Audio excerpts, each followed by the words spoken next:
qarshiin narraa fuudhe waliigalatti kuma diraama Dubaay kuma kudhanii san keessa kuma sadii naa galche diraamni kuma 7,500 irratti na hafe jechuudha. Nama kana himataa dhaqee kadhataa dhaqee gaafa duraa akkaawuntii irratti galchee Itoophiyaa galeetiin sii dabarsaa naan jedhe. Hayyee eshi jedheeni Itoophiyaa illee yoo galee ani ganzaba akkanatti rakkadhee sababa hawaalaatiin naa obsi naan jedhee gaafa kan bilbila narraa kaasuu dide. Ka'ee inni bilbila narraa kaasuu dinnaan TikTok irratti himate.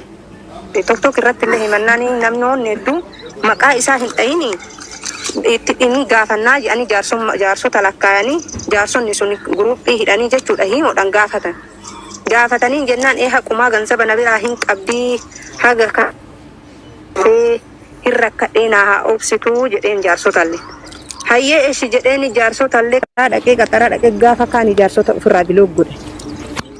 Achiin eegasii dadhabee anillee itti warwaataa dhaqee rabbii jedhi yabboo ilmaan teetii jedhi yatiima guddi. Isaa kun rakkoo kiyya sitti himadhe rakkadhee dhufe malee jaaladhee ilmaan tiyya gadi naqee hin dhufne. Ani hawaalaa sitti kennadhe rabbii gaditti si amanee biyya keessa gaafadhee sitti kennadhe maaliif akka nagoota naa kenni ganzaba kiyya jennaan. Akkanatti bar sababa hawaalaatiin ganzabni na harkaa rakkate naa obsi naan jedhe sagalee inni naa qabe hunda wayita san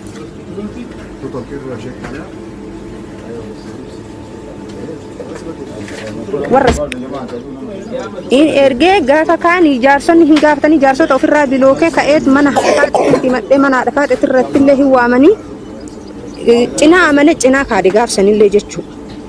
Hagasii as isuma argachuu hin dadhabee keessallee nama hedduu itti ergee wanna takka furmaata hin dhabe ganzabni kiyya hayxiti wanni rabbillee beeku wanni anillee beeku jechuudha.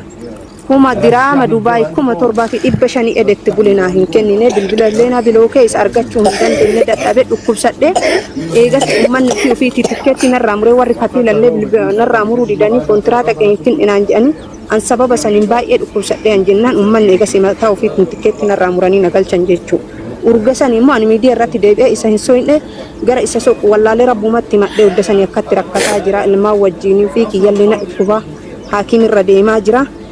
Yoo rabbii waan isin dandeessise dandeettan irraa naafuudha dadhabdan du'aa naa gootanii ilmaan tiyya rabbi zajaa keessan haa kafalu akkana bira dhaabattan ilmaan Oromoo isiniin jechuu barbaade rabbii gaditti isin rabbi isin bira haa dhaabatu dhugaan teessan isin jalaa hin badin rabbi ilmaan wajji isin hin dararin ilmaan wajjiin rakkadhe boo'icha yoo taate miidiyaa kullin na beeka miidiyaa kanarratti booyaa ture amma sammuun kiyyaa qullaana ta'e rabbi ilmee teessan hin rakkisiniit akkanaatiif tanuu rabbii geette jechuu barbaadetti yoo rabbii ofii sodaate dandeettan irraa naafuudha dadhabdan immoo rabbii gaditti du'aa hin haa godhaa jechuu barbaadetti qaba.